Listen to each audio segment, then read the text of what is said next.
अभी हम क्या करना है, आज पढ़ना है द्विघात समीकरण। ठीक है, तो द्विघात समीकरण हम लोग आज पढ़ेंगे। और द्विघात समीकरण पढ़ने के बाद क्या करेंगे कि अभी क्या है, कुछ द्विघात बहुपद सिलेबस से हटा दिया गया है। द्विघात समीकरण है और दो चर वाले रैखिक समीकरण युग्म, बीजगणित में यही दोनों पढ़ने हैं।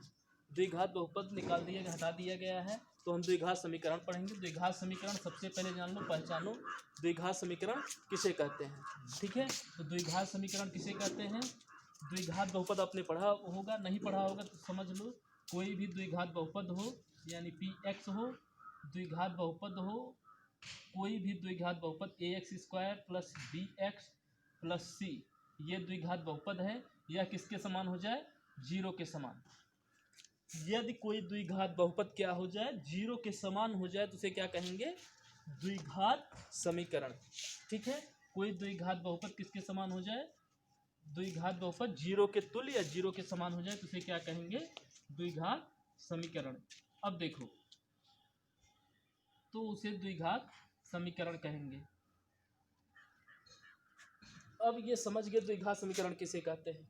तो सबसे पहले हो सकता है 1 नंबर का आ जाए, द्विघात समीकरण निम्न से पहचानो कौन से द्विघात समीकरण है कौन से नहीं। ठीक है, तो उसमें क्या करना है, आपको कोई भी समीकरण दिया होगा जो इस रूप में आएंगे, कौन से, a x square plus b x plus c बराबर जीरो के रूप में आएंगे, उसे द्विघात समीकरण कहेंगे। ठीक है, अब देखो, अगर कहीं ऐसे नहीं दिया होगा तो क्या करना, उसको द्विघात समीकरण के रूप में क्या करना, रिड्यूस करना यानी बदल देना। ठीक है, अगर इसके रूप में बदल दोगे, फिर ये अगर जीरो के तुल्य आता है तो द्विघात समीकरण होगा। ठीक है, जैसे मान लो ये एग्जाम्पल है, क्या है द्विघात समीकरण, 3x square plus 5x plus 10 बराबर जीरो, क्या है द्विघात समीकरण है, बिल्कुल है।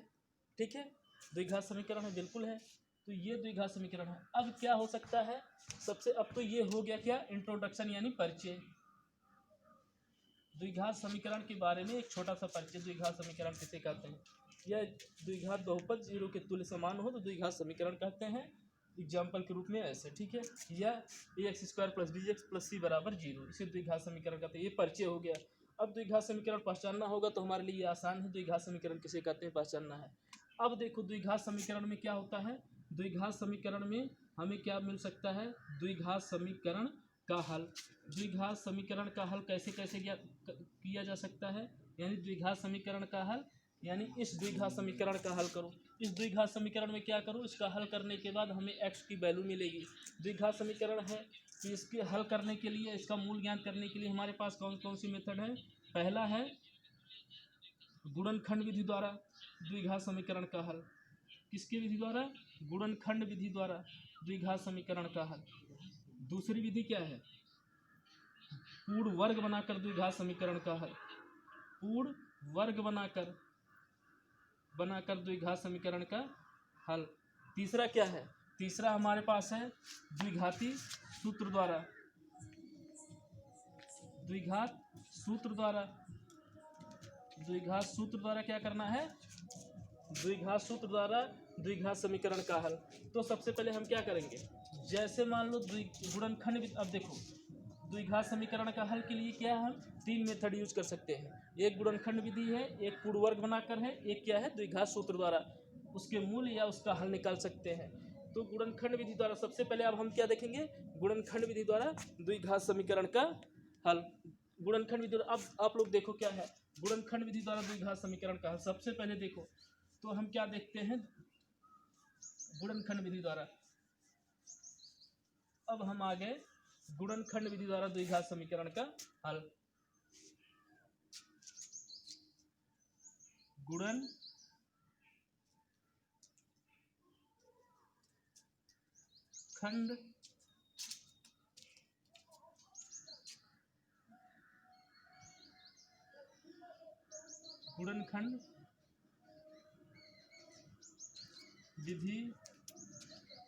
विधि द्वारा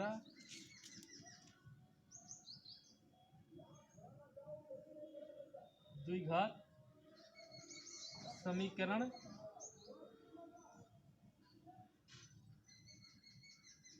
समीकरण का हल। अब देखो, कोई द्विघात समीकरण हो उसको गुणनखंड विधि द्वारा कैसे हल कर सकते हैं। ठीक है, तो सबसे पहले हम एक इक्वेशन पर विचार करेंगे। जैसे मान लो कोई समीकरण है, कौन सा है, एक्स क्यूब है, एक्स स्क्वायर है, एक्स क्यूब नहीं एक्स स्क्वायर, क्योंकि द्विघात समीकरण है। तो एक्स स्क्वायर हो गया माइनस क्या हो गया 3x हो गया, माइनस 3x क्या है -10 बराबर 0। यह द्विघात समीकरण है कि नहीं है? यह द्विघात समीकरण है।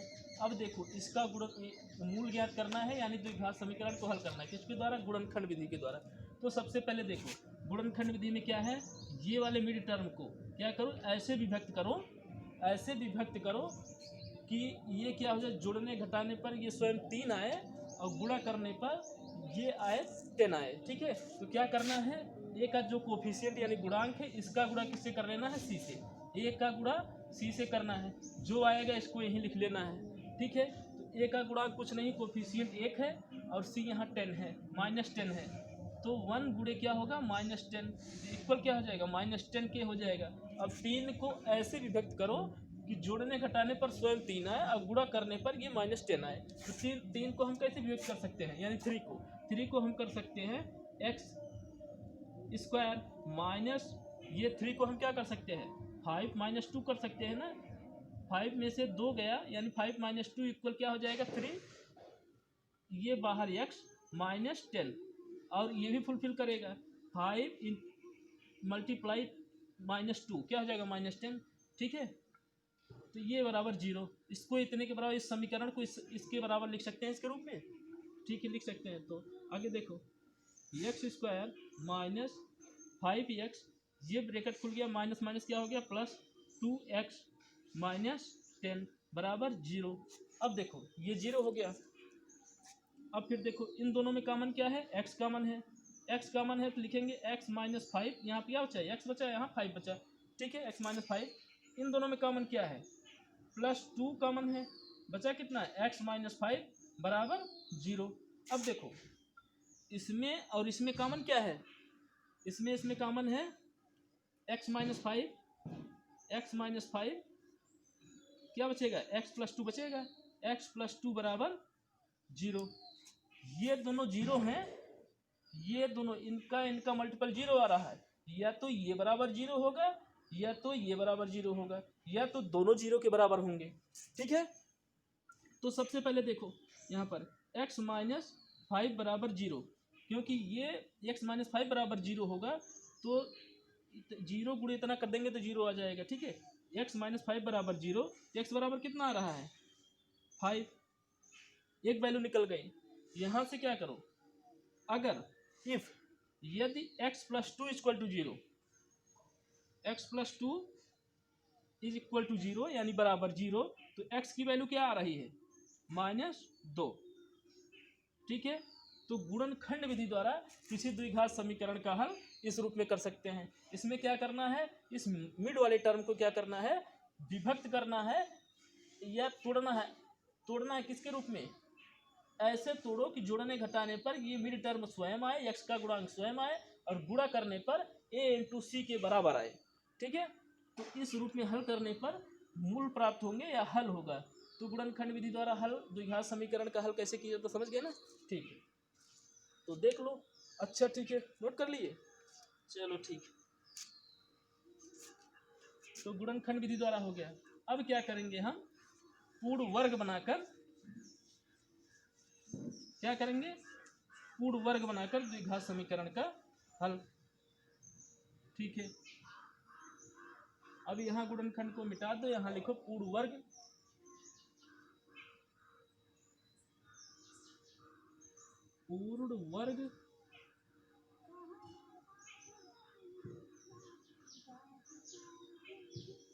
पूर्ण वर्ग बनाकर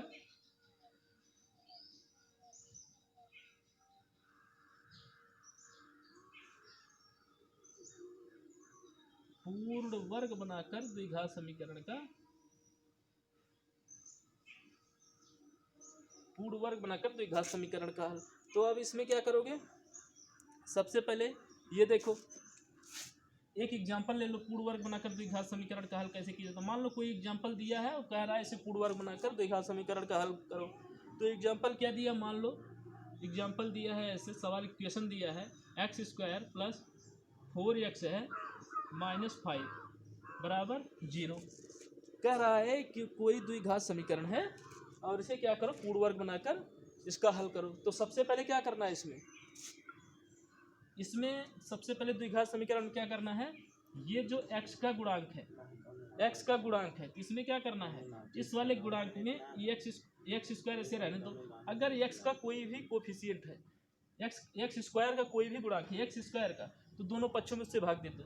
अगर नहीं है तो देखो, अगर है एक्स स्क्वायर का कोई गुणांक है या कोफिशिएंट है तो उसको दोनों पक्षों में भाग देने पर, यानी 0 में भाग दो, इधर भाग दो, समीकरण पर कोई प्रभाव नहीं पड़ेगा। तो अगर नहीं है तो क्या करो, x का जो गुणांक है इसमें क्या करो, 2 से गुणा करो, 2 से भाग करो, 2 से गुणा 2 से भाग, ठीक है, -5 लिख दिया। अब देखो बराबर 0। अब इसमें क्या हुआ, इससे ये कट गया, कितनी बार गया, 2 बार, तो समझ लो कि इसको ऐसे ही रहने दो, 2 बार गया तो इसको नहीं तो ऐसे। अब देखो 2 से गुणा 2 से भाग, अब यहाँ देखो फिर हुआ, अब इसमें से इतना लो, कौन सा ये, अब इसको क्या लिख सकते हो, 2 से गुणा किया, 2 से भाग दिया, इतना हो गया। अब इसको अगले टर्म में क्या लिख सकते हैं, x square plus 4/2 into 2x, ये लिख सकते हैं, -5 बराबर 0। अब देखो ये जो 4/2 है इसका क्या करो, वर्ग करके वर्ग करो, और इस वर्ग को क्या करो, इसमें क्या करो, जोड़ दो और घटा दो, 4/2 इंटू 2x -5। इसी समीकरण में इस 4/2 का वर्ग करने के बाद जोड़ दो और घटा दो, 4 चौका 16 हो जाएगा, बट्टे वर्ग करने के बाद जोड़ दो, 4 हो जाएगा, 2 दूना 4, इतना जोड़ा और इतना ही घटा दिया, बराबर 0। ठीक है, अब क्या करो, इस वाले टर्म को इस वाले टर्म को इस वाले टर्म को एक साथ ले लो, तो x square plus 4/2 into 2x plus 16/4, ये एक साथ में हो गया, और किसको, -5 -16/4, इसको एक साथ में ले लो। अब ये देखो ये किसके रूप में है, ये है लगभग x प्लस 4/2 का होल स्क्वायर, है कि नहीं है, x प्लस 4/2 का होल स्क्वायर। ठीक है, कैसे होगा, एक्स स्क्वायर प्लस 4/2 का होल स्क्वायर, 4/2 का होल स्क्वायर 16/4, 2x 4/2। ठीक है, अब इसको क्या करो, -5 है, -16 है, यहाँ पर इसका इसमें गुणा, इसका इसमें गुणा। ठीक है, अगर ऐसे भी ले लो इसका, अगर ये 4 हो गया तो कितना, यहाँ 1 है, 1 चौका 4, 4 पंचे 20, ये हो गया 20, ये हो गया 1, 4 1 का 4, 1 16 16। ठीक है, अब ये बराबर 0, अब ये इतना आ गया। अब ये देखो ये -20, अब यहाँ अब लोग उतार लिए, ऊपर से मिटा दें। ठीक है, चलो ठीक, अब यहाँ देख लो, इसको मिटा देते हैं थोड़ा टाइम।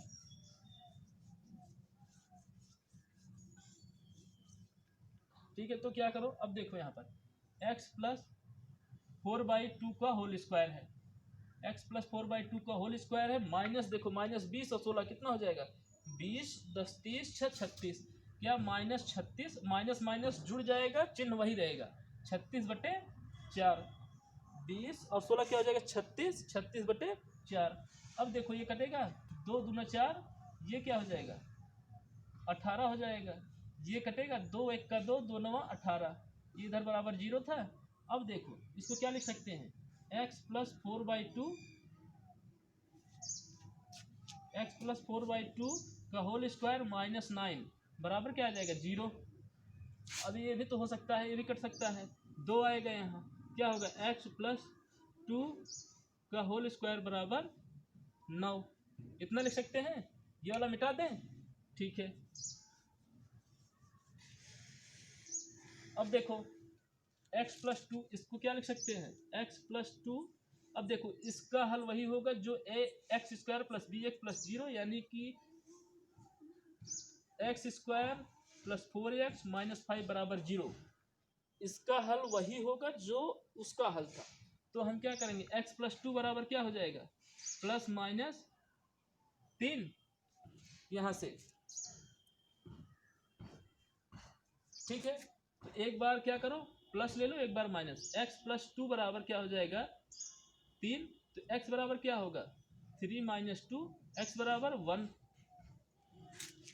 एक बार क्या ले लो x प्लस 2 बराबर -3, तो क्या हो जाएगा x बराबर -5। कैसे x प्लस 2 बराबर 3 था, तो x बराबर क्या हो गया -3 - 2, ये क्या होगा -3 - 2 इक्वल टू -5। ये माइनस माइनस चिन्ह है तो जुड़ जाएंगे, चिन्ह वही रहेगा, तो x इक्वल टू -5। तो इसके दो वैल्यू आ गए, x equal to 1, x equal to -5। ठीक है,